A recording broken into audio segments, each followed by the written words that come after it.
स्वागत है।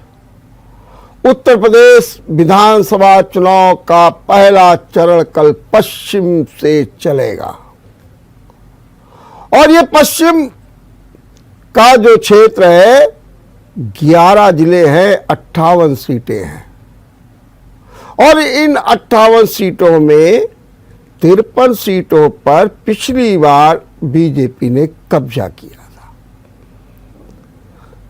बहुत मुद्दे उठाए गए, चिन्ना गन्ना, कृष्ण भगवान, पलायन, दंगा, माफिया, क्या क्या नहीं दंग, और उसके बाद भी चुनाव बड़ा चुनौतीपूर्ण हो गया है। अब देखना यह है कि ये जो पश्चिम का मतदान है पहले चरण का, क्या संदेश देने जा रहा है। क्या वास्तव में ये मतदान ठीक वैसा ही होगा जैसा 14 में हुआ था, 17 में हुआ था, 19 में हुआ था, या फिर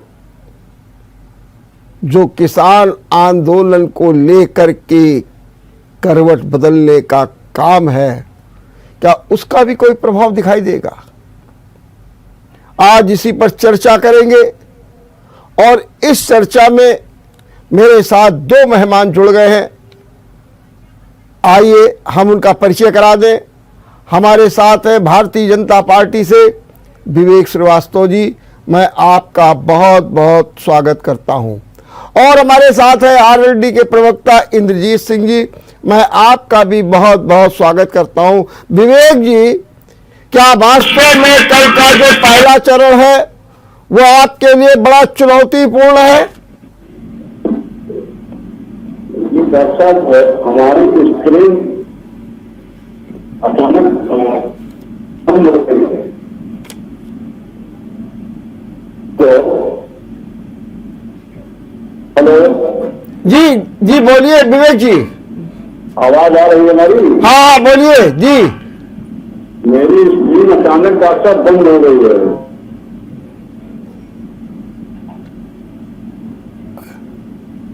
आज विवेक जी, मेरा सवाल ये है कि क्या कल का जो पहले चरण का मतदान है वो आपके लिए बहुत चुनौतीपूर्ण है। जी बिल्कुल, कल का जो मतदान है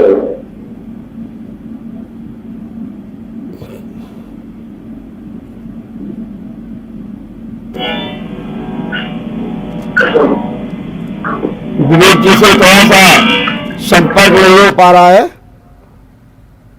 इंद्रजीत जी आप बताइए कि जो कल का मतदान होने जा रहा है उसमें सपा और जो रालोद का गठबंधन है उसकी क्या भूमिका होने जा रही है। नहीं, यहाँ का पूरे पश्चिम उत्तर प्रदेश का वोटर अपना मन बना चुका है जी, और वो गठबंधन को ताकत देने के लिए अरविंद जैन जी को आगे विरासत को बढ़ाने के लिए बिल्कुल मन बनाए बैठा है। क्योंकि आज हमारे देश में स्वर्गीय चरण सिंह जी, स्वर्गीय अजीत सिंह जी नहीं है, तो इस विरासत को आगे बढ़ाना है और किसान भाइयों की लड़ाई को लड़ना है।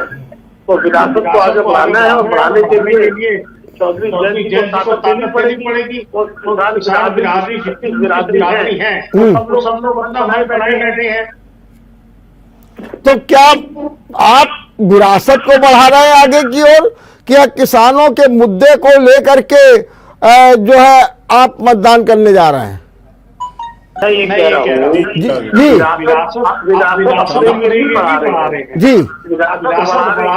विरासत ताकत देने के लिए जब तक सदन में लोकसभा हो सदन में कोई बात को रखने के लिए किसान की बात को रखने के लिए नहीं पहुंचेगा तो वहाँ कौन बात रखेगा। तो हमें पप्पू बन के दरवाजे में खड़ा होना पड़ेगा। और ये ऐसा परिवार है जो किसान बिरादरी से जुड़ा हुआ है, या अंदर जाने के लिए ना गवर्नर है ना चौकीदार है। आप जब मर्जी चाहिए और जब मर्जी जाके मिलिए, तो रोक नहीं। तो क्या आप, मैं मानूं कि जो आपने 14 में और जो 17 में जो 19 में प्रदर्शन किया, वो आप लोगों की क्या कोई चूक हो गई थी कि आप विरासत को आगे नहीं बढ़ा पाए, अपना प्रतिनिधित्व नहीं कर पाए?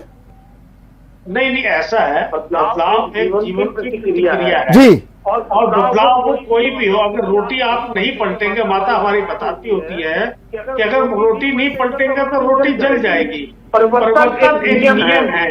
ये तो अगर एक के पास हमेशा रहेगी तो उसको इतना गुमान हो जाएगा, जैसे रावण को गुमान हो गया था। तो उस गुमान को खत्म करने के लिए जनता भी अपने हाथ में छड़ी देकर तैयार रहती है। जनता भी चाहती है कि बदलाव होता रहे, कंपटीशन, प्रतिस्पर्धा बनी रहनी चाहिए। क्योंकि आप आज देख रहे हैं ना, नए नए चीजें सामने आ रही हैं। अगर उसने ये किया तो मैं ये दूंगा, उसने ये किया मैं वो दूंगा। आप तो जब तक स्पर्धा नहीं होगी, आगे बढ़ने की तोड़ नहीं होगी, तो उसका स्कूल का बच्चा हो, बालक हो, चाहे इंजीनियरिंग की पढ़ाई कर रहा हो, चाहे डॉक्टरी की पढ़ाई कर रहा हो। मुझे खूब याद है, हमारे 60% मार्क्स जब पेपर में आ जाते थे तब 60% कोई इतना सब लोग में बताते थे कि आज मेरे 60% मार्क्स आए हैं। और आज जो मेरे बच्चे हैं और मेरे आगे दोते पोते हैं, वो कहते जी पापा, बड़े पापा, मेरे नंबर है 96%, 97%, 98%। तो हमने तो कभी सपने में सोचा भी नहीं होगा कि 96-98% मार्क्स आएंगे, तो 60 में कुछ हो जाते थे। तो ये प्रतिस्पर्धा आदमी को आगे बढ़ाती है। ठीक है, ये प्रतिस्पर्धा बड़ी रहनी चाहिए, लगी रहनी चाहिए। ठीक बात है। विवेक जी, मेरी आवाज आप सुन रहे हैं? विवेक जी, मैंने आपसे पहले भी सवाल किया था, आवाज आपकी जरा थोड़ा सा वो हो रही है। अपने आप सही तरह से मैं तो राम डिग्री लगा के बैठा हूँ। विवेक जी का जरा थोड़ा सा,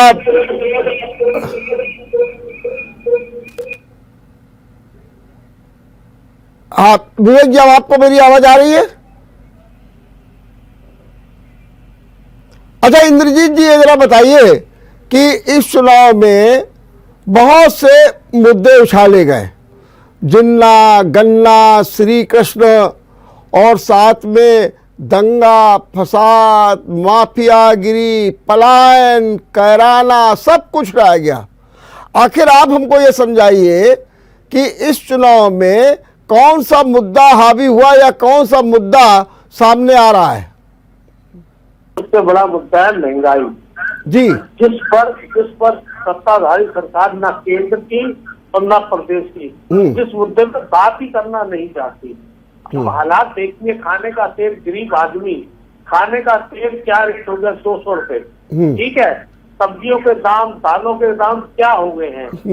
आपने सिलेंडर 300 रुपए का, 1000 रुपए का सिलेंडर कर दिया। आपने बोला हम राशन फ्री में बांट रहे हैं, और राशन को बनाने के लिए आपको चूल्हा चाहिए। अब चूल्हे में वो गैस नहीं है, और गैस के लिए आज 300-400 रुपए की जो मजदूरी कर रहा है, उसकी 15 दिन तो वैसे ही काम मिल रहा है। जब से कोरोना आया है, बाजार में मंदी है, उसको 15 दिन काम मिलता है। उस 15 दिन में 3 दिन जो निकल जाते हैं सिलेंडर खरीदने में, बाकी 12 दिन बचे। उस 12 दिन में उसने खाना खाना है, तो 12 दिन में वो क्या क्या करेगा। आप हालात देखिए, महंगाई पे तो बात करने को ही राजी नहीं है। केवल ये कहते हैं हमने किसान को इतने बिल माफ कर दिए, इतना लोन माफ कर दिया। किसान भी इसी तरीके से कह रहा है कि मुझे आपकी इमदाद की जरूरत ही नहीं है, मुझे आप मदद मत कीजिए, मुझे लोन माफ कराने की जरूरत है। आप मुझे इतना काबिल बना दीजिए कि मुझे लोन ही ना लेना पड़े। आप समय पर किसान की अपनी फसल की पेमेंट जायज कर दें। लेकिन इंद्रजीत जी, आप तो महंगाई का मुद्दा बता रहे हैं, वहां तो ये हो रहा है कि किसान बदला लेने के लिए तैयार बैठा हुआ है इस चुनाव में। बात तो ये हो रही, टिकैत कुछ कह रहे हैं, आप कुछ कह रहे हैं। तो ये महंगाई मुद्दा है कि किसानों का इशू है जो जिसको लेकर के सबसे ज्यादा बात हो रही है? देखिए आपने कहा मुख्य मुद्दे क्या रहेंगे। मैंने आपको मुख्य मुद्दे कहा। अगर मैं बात करता तो आप ये कहते हैं कि ये तो रटा-पटा बात है किसानों की। किसानों के साथ जो अत्याचार हुआ है, ये तो जीवन में मैं नहीं, मेरे बच्चे भी, आने वाले बच्चे भी नहीं कभी भूल पाएंगे। मेरी 60 साल की उम्र में इतना बड़ा आंदोलन मैंने आज तक नहीं देखा। पकड़ी संभाल चट्टा वाला तो मैंने सुना था, पढ़ा था किताबों में, लेकिन 12 महीने किसान पड़ा रहे और 12 महीने बाद आदरणीय प्रधानमंत्री जी आके ये कहे कि मैं कुछ किसानों को नहीं सुलझा पाया, क्या इससे बड़ा मजाक दुनिया में हो सकता है? चलिए विवेक जी, आप मेरी आवाज सुन रहे हैं? जी सुन रहा हूँ। विवेक जी जरा मुझे समझा दीजिए कि कल का जो चुनाव होने जा रहा है, कहते हैं भारतीय जनता पार्टी के लिए बहुत बड़ी चुनौती है और यहीं से ही रास्ता निकल के जाएगा सरकार का, क्या कहना आपका? देखिए, भारतीय जनता पार्टी इस चुनाव में अपने काम पे, अपने कार्यकर्ताओं के, अपने गांव के साथ उतरी हुई, और हम जो 5 साल उन क्षेत्रों में काम किए, चाहे किसानों के लिए काम हो, चाहे विकास के मुद्दे पे हो, चाहे अस्पताल बनाने का काम हो, ये सारे कामों को लेकर के हम जनता के बीच में, चाहे कानून व्यवस्था का विषय हो, चाहे दंगा मुक्त प्रशासन देने का विषय हो, चाहे कैराना से घर वापसी का विषय हो, ये सब तमाम ऐसे विषय जिनके साथ हम चुनाव में गए, और हमें पूरा विश्वास है कि जनता जनार्दन का आशीर्वाद हमको पिछली बार की तरह प्राप्त होगा और उससे भी ज्यादा बहुमत से हमारी सीटें वहां से निकलेंगी। लेकिन वहां तो जैसा इंद्रजीत जी बता रहे हैं, किसान बहुत नाराज है और कह रहे हैं कि उसके साथ अत्याचार हुआ, उसके यहाँ इतने लोग शहीद हो गए, सारी परिस्थितियां हैं, और ऐसा लगता है कि जैसे बिल्कुल बदला लेना हो उसको, ऐसी भाषा बोलते हैं ये लोग, तो टिकायत भी बोलते हैं, सब लोग बोलते हैं। तो ऐसे कैसे आप कह रहे हैं कि हमको उससे ज्यादा लाभ हो जाएगा? देखिए रमेश जी, इंद्रजीत जी तो बोल रहे, इनका पिछले चुनाव में वहां पे एक नल से पानी निकला था, वो नल भी भारतीय जनता पार्टी के कमल खिलाने में लग गया। तो इन्हें अपनी जमीनी हकीकत का अंदाजा नहीं, बस आपके स्क्रीन के वॉइस के बोल रहे, ये कोरोना काल में सही नहीं, ये किसान आंदोलन को मुद्दा बना करके उसको बनाने की कोशिश कर रहे हैं, जो कामयाब नहीं होने वाली। किसान आंदोलन के जो अपने आप को सर्वनाम धन्य नेता बताते हैं, वो लोग तमाम चुनाव लड़ चुके हैं, उनको वहां की जनता ने जहां पहुंचाया है वो आप स्वयं जानते हैं। आप वरिष्ठ क्षेत्र में राजनीतिक पत्रकारिता आपको सबसे जमाना मिल गया है, किसी मुद्दे पे आंदोलन करके अपनी राजनीति चमकाना और बात है, और चुनाव में जाकर के अपनी प्राथमिकता साबित करना और चुनाव जीत के आना ये दूसरी बात है। तो राजनीति चमकाने वाला काम खत्म हो चुका है।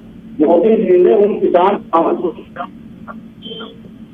जब देश के प्रधानमंत्री ने कह दिया कि हम आपको समझा पाने में सफल नहीं हुए, अब क्षमा प्राप्ति है, उसके बाद उसे समाप्त हो गया। किसान अपने सदन से लौट गए और सारे किसान जानते कि जितना काम भारतीय जनता पार्टी की शासन में, सरकार में किसानों के लिए हुआ, उतना किसी पूर्ववर्ती सरकार ने किसानों के लिए नहीं किया। ठीक बात। इंद्रजीत जी, अभी भारतीय जनता पार्टी का संकल्प पत्र आया, समाजवादी पार्टी का वचन पत्र आ गया, और प्रियंका गांधी मानियों का ये कांग्रेस का भी उन्नत पत्र आ गया, और इनमें सब में किसानों को तो भरपूर सौगातें दी गई हैं। तो ऐसी स्थिति में अब आप क्या आखिर चाहते हैं कि आपके साथ ऐसा और कर दिया जाए जिससे कि आप जो है मुख्य धारा से जुड़ जाएं? आपने सभी, रमेश जी सबके साथ साथ आपने ये जो घोषणा पत्र पर भी आपने चर्चा करी, मैं भी कुछ कागज लेके आपको साथ साझा करने के लिए बैठा हूँ जी। मैं आपको एक दो पॉइंट बताता हूँ, पॉइंट तो बहुत सारे हैं, समय ज्यादा लग जाएगा, लेकिन मोटा मोटा आपको बता देता हूँ। इन्होंने पिछली दफा ये कहा था कि 14 दिनों में गन्ने की पेमेंट कर देंगे जी, ठीक है, और अगर उसके साथ लेट होगी तो उसका इंटरेस्ट भी करेंगे जी। ना तो समय पे पेमेंट मिली, और केवल ये मियां बिट्टू ये बोलते कि हमने इतने लाख करोड़ हमने पेमेंट कर दी, वो कोई एहसान नहीं करा।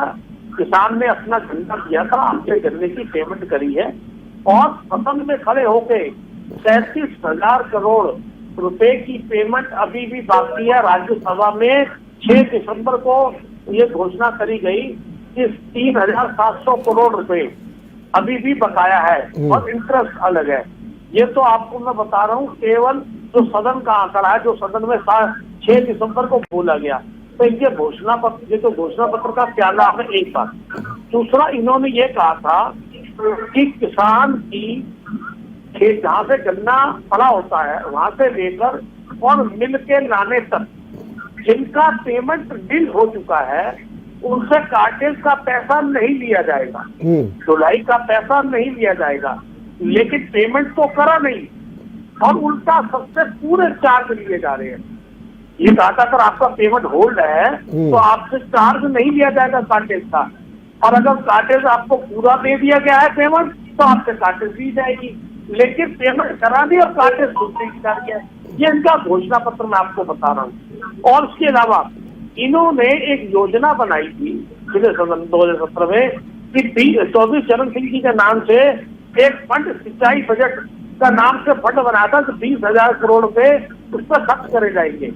वो 1 रुपया उसमें से खर्च नहीं हुआ और उसको घटा के उसको 5,000 रुपये ले आए। क्या 15,000 करोड़ रुपया उन्होंने उस मद में खर्च कर दिया जो चौधरी चरण सिंह जी के नाम से बनाया था। ये इस तरीके से चलने का काम करते हैं। बिजली पे आता हूँ, इन्होंने बिजली ने कहा था कि बिजली के रेट कम करेंगे। पहले बिजली का रेट 1 रुपया पर यूनिट था, इन्होंने बढ़ा के उसको 2 रुपए कर दिया। जो फिक्स चार्जेस आते थे वो 30 रुपए थे, उसको 30 रुपए को बढ़ा के इन्होंने 70 रुपए कर दिया। अब तो फ्री देंगे सिंचाई में है? अब तो सिंचाई में फ्री बिजली दे रहे हैं। अरे जब सरकार मेरी, अब इन्होंने नोटिस ये जारी करा कि हम जो है कि हम तुम्हारा बिजली के बिल आधे कर देंगे, लास्ट में 15 दिन पहले आगे। मेरा पड़ोसी का बिल जमा कराने गया, उसने कहा कि ये लो इसमें ठीक कर दो इस बिल को, इसमें आधा बिल आया। तो बोला कि जिस दिन नोटिफिकेशन जारी हुआ था जब तो आचार संहिता लगी थी, अब तो आप इंतजार करो किसकी सरकार आएगी। तो इस तरीके से ये छलने का, पब्लिक के ऊपर औरा बनाने का काम करते हैं। अब पब्लिक इनके महताज में नहीं है। विवेक जी, आपने सुना कि इंद्रजीत जी कह रहे हैं कि जो किसानों के लिए वादे किए गए हैं उनमें किस तरीके का खोखलापन है, पोलपन है, इसलिए किसान उन पर विश्वास नहीं करेगा। देखिए रमेश जी, इंद्रजीत जी इस पार्टी के प्रवक्ता हैं, उस पार्टी को पश्चिमी उत्तर प्रदेश में ही रिजेक्ट कर रखा है। राष्ट्रीय महासचिव हो, राष्ट्रीय महासचिव उनकी पूरी पार्टी पे ही पश्चिमी उत्तर प्रदेश में भरोसा नहीं दिखाया, न विधानसभा में न लोकसभा में। और आज वो दूसरे की विश्वसनीयता की हैसियत देते फिर रहे हैं। तो मुझे इनसे जनता में विश्वास करने न करने की हैसियत नहीं है। हम जनता जनार्दन के बीच सीधे पहुंचे हुए हैं, जनता के बीच काम करते हैं। किसान क्रेडिट कार्ड देने की बात हो, गन्ना मूल्य का रिकॉर्ड भुगतान करने की बात हो, दलहन तिलहन फसलों को एमएसपी के लाने की बात हो, एमएसपी के रिकॉर्ड खरीद की बात हो, ये तमाम कार्य किसानों के लिए अभी किसी सरकार ने किए हैं तो भारतीय जनता पार्टी की सरकार ने। इसके पहले जब तमाम दलों के गठबंधन में राष्ट्रीय लोक दल था तो उन्होंने क्या कर दिखाया, ठीक, ये सारी चीजें देखी दिखाई है। किसी दल के बारे में जनता को बताने की आवश्यकता नहीं है। आज तो कांग्रेस भी अपना घोषणा पत्र लेके आई है। ठीक बात है। क्या इन दलों के घोषणा पत्रों पे जनता विश्वास कर रही है? इनको जनता से लगा सकती है। जनता को भारतीय जनता पार्टी वादे पे काम पे भरोसा है। हमने कहा किसानों को कर्ज माफ करेंगे, हमने 1 लाख तक के किसानों के सारे कर्जे माफ किए, छोटे बड़े चाहे किस बैंक से रहा। हमने समाजवादी पार्टी की तरह खड़े नहीं किया। किसानों की कर्ज माफी के नाम में बताया साहब वो जो फलाने बैंक इंडिया होगा। विवेक जी, हम यहाँ पर एक ब्रेक लेते हैं, ब्रेक के बाद हम बात करते हैं, ब्रेक लेते हैं। ब्रेक के बाद आपका एक बार फिर स्वागत है। हम चर्चा कर रहे हैं पश्चिम के रण की। हमारे साथ 2 मेहमान जुड़े हुए हैं, भारतीय जनता पार्टी से विवेक जी और आरएलडी से इंद्रजीत जी। इंद्रजीत जी, ये बताइए कि हमारी योगी सरकार ने जैसा दावा किया है कि हमने कानून व्यवस्था पर बहुत काम किया है और पूरे पश्चिम को पलायन से, माफिया से, दंगा से सबसे मुक्त कर दिया है और वहां पर अमन और चैन हो गया है, तो अगर ये दावा किया जा रहा है तो क्या इससे जो है भारतीय जनता पार्टी के प्रति आम जन का रुझान नहीं है क्या? माननीय मुख्यमंत्री जी रोक वाली भाषा बोलते हैं जी। और आप देखिए कि एक मर्यादित एक संवैधानिक बहुत बड़ा पद होता है 75 जिलों के मुख्यमंत्री का होना। तो 75 जिलों के मुख्यमंत्री की मर्यादा बहुत सम्मानित होती है। वो 25 करोड़ जनता से प्रधान मुख्यमंत्री हैं। ये वाली भाषा आपने किसी मुख्यमंत्री की सुनी हो तो आप मुझे बताइए, पहली बात। दूसरी बात ये कि आप क्या हाथरस कांड, आप क्या उन्नाव का कांड, आप या जो किस तरीके से बुलंदशहर में वो दरोगा को पीट पीट के मार दिया, ये सब चीजें आप देखो। कारण क्या है कि अपनी मेरा बच्चा अगर गलती करके आए और मेरे से कहे पापा मैं गलती करके आया हूँ, आप मुझे बचा लो, मैं किसी अधिकारी को या किसी को फोन करूं और उसे कहूं भाई बच्चे से गलती होगी है, आप तुझे माफ कैसे करना है मुझे बता। एक तो ये तरीका है। एक मैं मेरा बेटा गलती करके आज मैं उसको डिफेंड करता रहूं, नहीं गलती नहीं करी, नहीं गलती नहीं करी, तो क्या मैं जो फेवर है सामने वाले से वो फेवर ले पाऊंगा? आप ये कहो कि हम नहीं कर पाए, हमसे कहीं ना कहीं कमी रही, हम उसको सुधार करेंगे, कम से कम आप अपनी गलतियों को एक्सेप्ट करो। आप अपनी बात को एक्सेप्ट ना करके उल्टा ये कह रहे हो हमने बहुत बढ़िया करा। मैंने आपको बहुत सारे 2-3 पॉइंट ही बताया। बिल्कुल अभी बजट आया है, इन्होंने बजट के अंदर मनरेगा का बजट घटा दिया। आप समझिए, कोरोना के दौरान इन्होंने बिजली के पूरे चार्जेस लिए, फीसें आधी हो गई, वर्क फ्रॉम होम हो गया, तनख्वाहें आधी हो गई, लोग अपने घर बैठ गए और आपने उनसे बिजली के बिल पूरे लिए। आपने किसी भी चीज की उनको इमदाद देने की कोशिश नहीं करी। बच्चों के स्कूल के फीस, स्कूल खुले नहीं है लेकिन बच्चों के स्कूल के जो मालिक है उन्होंने पूरी तादाद में बच्चों का फीस ली है। क्या आप सुनो ना, मुझे कहीं तो बताइए ना। मैं आप ही 403 वैन मैंने आपको जिक्र करा था, 403 वैन बनाई प्रचार प्रसार के लिए। वो ये वैनें कहीं कुछ दिन पहले बन गई होती गांव में, देहात में, जिसमें एक डॉक्टर बैठा होता, उसमें एक ऑक्सीजन का सिलेंडर पड़ा होता और उसके अंदर दवाई की पेटी पड़ी होती। जो बुजुर्ग, जो ग्राम के लोग हैं, जो देहात के लोग हैं, जिनके पास इलाज नहीं पहुंच पाया, ऑक्सीजन नहीं पहुंच पाई, डॉक्टर नहीं पहुंच पाए, क्योंकि वो बेचारे गांव के लोग बड़े देहाती सीधे लोग होते हैं, वो घर के नुक्ते अपनाते रहे और वो अपनी जान गंवा गए। तो ये 403 वैन जो प्रचार प्रसार के लिए अब निकाली गई है, ये कहीं उस टाइम निकाल दी गई होती वो एक दिन में तो 403 वैन बन गए, तैयार हो नहीं गई। ठीक बात। मैंने यहाँ में टाइम लगता है। विवेक जी, आपने सुना कि जो आपने लॉ एंड ऑर्डर का मुद्दा पश्चिम में छेड़ा और ये दावा किया कि हमने पूरी तरीके से अब महिलाएं भी शाम को निकल सकती हैं, दंगा नहीं, पलायन नहीं, और एक भी दंगा नहीं हुआ, ये दावा किया आपने, लेकिन उसका कोई असर नहीं दिख रहा है। उसका क्या कारण मानते हैं आप? जी रमेश जी, हमसे प्रश्न नहीं है। जी, आप ही से पूछ रहा हूं कि क्या कारण है।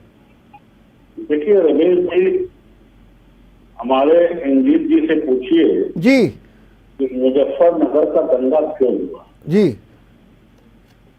बहन बेटियां जब स्कूल से लौट रही थी तो उसके साथ छेड़खानी की घटनाएं हुई थी या नहीं हुई? उसके घर वाले जब प्रतिरोध करने गए तो उसके बाद पुलिस का रवैया क्या रहा? लखनऊ में बैठी समाजवादी पार्टी की सरकार का हस्तक्षेप क्या रहा? आजम खां का रोल क्या रहा? संदेश क्यों भड़के और उसकी प्रक्रिया में क्या हुआ? इन सब कारणों पे जब उनसे चर्चा करेंगे तो इंद्रजीत जी इससे भागने की कोशिश करेंगे। चलिए एक मिनट पूछे इंद्रजीत जी, मुजफ्फरनगर दंगा बहुत साफ बात कह दी कि किस तरीके से हुआ, आजम खान ने किस तरीके से उसमें अपना हस्तक्षेप किया, सीधे सीधे आरोप लगा रहे हैं। 2013 जी 2013 शायद मैं भूल नहीं रहा हूँ, तो 2013 की। हाँ 2013 की बात जी। 2013 से आज हम कहाँ खड़े हैं? 2022 से जी 9 साल पुरानी चीज को आप फिर बीच में लाके और भाईचारे के बीच में गैप पैदा करना चाहते हैं। आप मुद्दे पे आइए 5 साल पहले आपको 300 से ऊपर सीटें पब्लिक ने दी और जाट बिरादरी ने, आप इसकी नाम करते हो, हम तो किसानी की बात करते हैं, हम तो 36 बिरादरी की बात करते हैं। हम और बिरादरी एक साथ में बाजू होती है। देखिए जनाब रमेश जी, मेरे घर का कोई फंक्शन है, सुख का है या दुख का है, मेरे मान लो 3 भाई हैं, 3 भाई अगर मेरे साथ खड़े होंगे सुख में भी रिसीव करने के लिए आने वाले को, सुख में भी रिसीव करने वाले के, तो सामने वाले को ताकत मिलती है। देखिए ये कितना शिष्टाचार है, तीनों भाई मिलकर रहते हैं, हर सुख दुख में साथ रहते हैं। तो बिरादरी का जो मामला है वो तो ये है कि सुख में जब बिरादरी से आते हैं तो बिरादरी तो हमारा एक पार्ट है, हमारे शरीर का एक अंग है, लेकिन बाकी बिरादरी भी तभी जोड़ती है जब मेरा भाई साथ खड़ा होगा। चलिए एक मिनट, हाँ विवेक जी बोलिए, क्या कह रहे हैं आप जी? रमेश जी जी से पूछिए, क्या सन 84 के दंगों में जो सिखों का कत्लेआम हुआ उसके लिए सिख पंथ ने कांग्रेस को माफी दे दी? क्या 84 के दंगों पे जो मुलजिमों में सजा तो डिमांड में नहीं है क्या? जो वहां पे मुजफ्फरनगर में दंगे हुए, सिखों के साथ अत्याचार हो, उसके लिए लेकिन विवेक जी, अभी राकेश टिकैत का एक बयान आया था, उसमें वो कह रहे थे कि ये जो दंगे हुए थे मुजफ्फरनगर के वो आरएसएस की देन थे, उन्होंने सीधा आरोप लगाया था। थोड़ा सा एक बार दोहरा दे अपनी बात। मैंने कहा कि राकेश टिकैत ने कहा था कि मुजफ्फरनगर के दंगे आरएसएस ने कराए थे।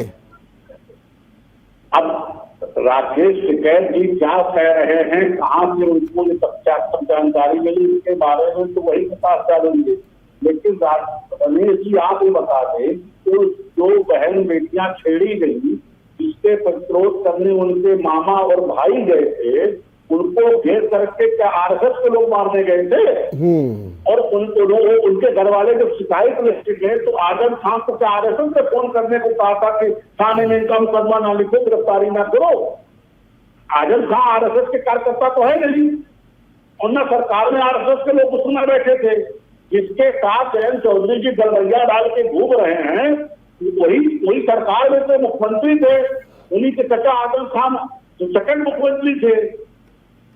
ठीक बात। मुख्यमंत्रियों के इंद्रजीत जी, आप ये बताइए कि कल मतदान होने वाला है, मतदाताओं में क्या रुख है?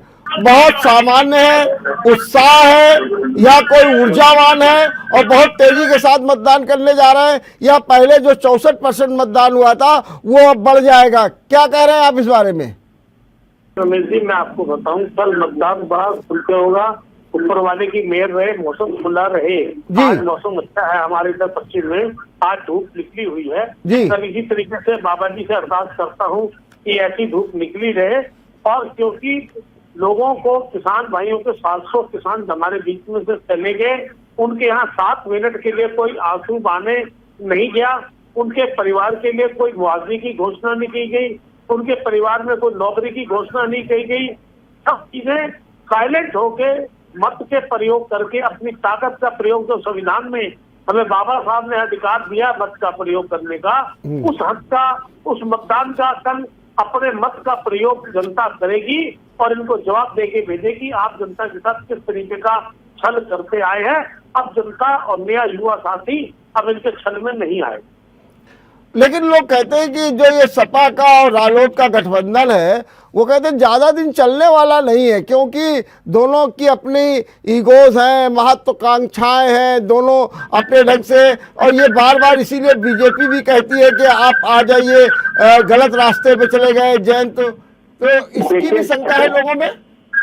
देखिए ऐसा है, पंजाबियों में कहावत है, राह पे जानिए या वहां पे जानिए जी। राह पे जाएंगे तो पता लगेगा रास्ता कैसा है, तो वहां पे जानिए तो वास्ता पकड़ेगा तो पता लगेगा कैसा है जी। अब मैंने आपसे पहले कहा था ये अटल जी वाली बीजेपी नहीं है, और ये अब ये नए युवाओं के हाथ में दोनों पार्टियों की कमान है, क्योंकि हमारे बीच में आज स्वर्गीय अजीत सिंह चरण सिंह जी नहीं है, दोनों पढ़े लिखे बच्चे हैं, इनके अंदर जोश है।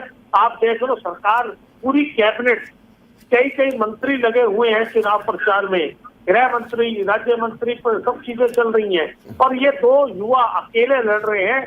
आप इनका मॉरली सब कुछ देखिए, कितना मॉरल ऊंचा है, क्योंकि इनको पता है कि मुद्दों की बात कर रहे हैं, ये भाईचारे को मिलाने की, भाईचारा की बात कर रही है। भाईचारा ये बीच में गैप नहीं कर रहे हैं। जिस तरीके से इन्होंने 80 और 20 की बात कर भाईचारे को खत्म करने का जो प्रयास करा है, जनता वो सब समझ रही है, लेकिन जनता कहती नहीं है। पता तभी लगता है जब रिजल्ट आते हैं।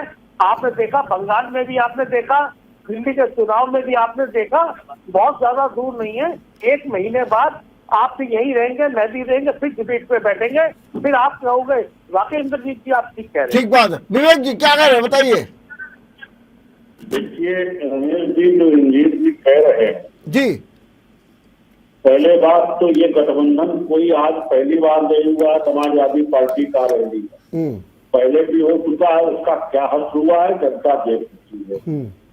और अखिलेश यादव जी की गठबंधन करने की आदत है। कभी राहुल जी के साथ गठबंधन करेंगे, कभी इसमें बुआ भी शामिल हो जाएंगी, फिर बुआ निकल जाएंगे, फिर आज जयंत जी फिर आ गए।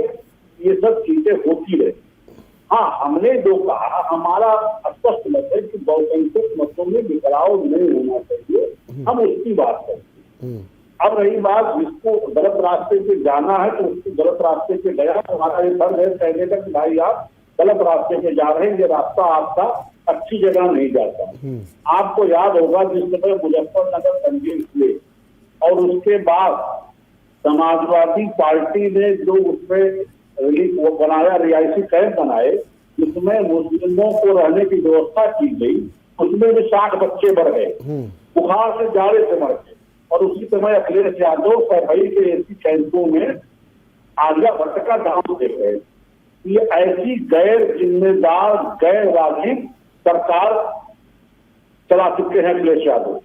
और आरएलडी के प्रवक्ता जो बार बार हमें बंगाल का उदाहरण देते हैं, इनको मैं बता दूं कि बंगाल में हम 3 से 73 हो गए। 3 से हम सरकार बनाने नहीं जा रहे थे। और रही बात जो लोग ये कह रहे हैं कि हमारे नेता वहां घूम रहे हैं, हमारे पास नेता हैं दिल्ली जा रहे हैं। हमारी स्थिति, हम दो हमारे एक वाली नहीं है, कोई परिवार वाली पार्टी नहीं है। मुलायम सिंह के, अखिलेश यादव के आगे सब बच्चे हैं, हमारे यहाँ लोग हैं, हम लोग जा रहे हैं। अब रही बात तो समाजवादी पार्टी में मुलायम सिंह ने जो अजीत यादव के साथ किया, आगे क्या अखिलेश यादव जयंत चौधरी के साथ करेंगे, मैं उस पर बहुत ज्यादा टिप्पणी करना नहीं चाहता। हाँ, हम चुनाव में अपने पार्टी के कार्यकर्ताओं के साथ, अपने नेताओं के साथ, अपने काम के दम पे गए। हमने जिस तरह से कोरोना काल में प्रदेश को संभाला, जिस तरह से कैजुअलिटी महाराष्ट्र से लोगों को भेजा गया, छत्तीसगढ़ से भेजा गया, टिकट दे के भेजा गया, जाओ, हमने उनको भी झेला, हमने कोटा से बच्चों को भी अपने बुलाया, हमने उन्हें भी अपने यहाँ संभाला। विवेक जी ये बताइए कि अभी आपके प्रत्याशियों को और आपके विधायक मंत्रियों को काफी विरोध का सामना करना पड़ा। अभी भी बागपत की एक घटना आई है जहां पर प्रत्याशी पर हमला भी किया गया। तो क्या लगता नहीं है कि भारतीय जनता पार्टी का जो चुनाव लड़ने जा रही है उसमें कहीं ना कहीं दबाव भी दिखेगा?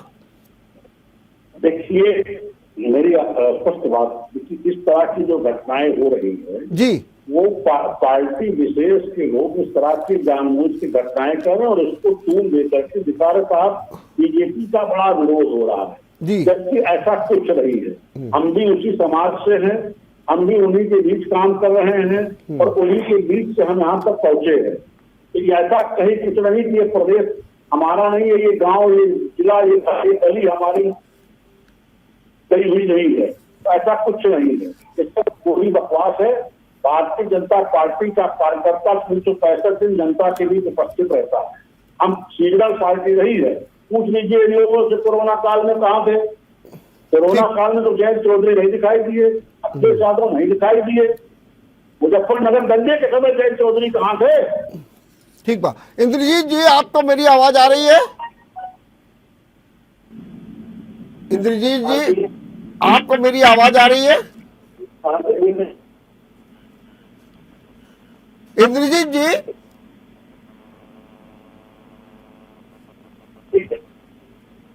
इंद्र जी से लगता है हमारा संपर्क टूट गया है।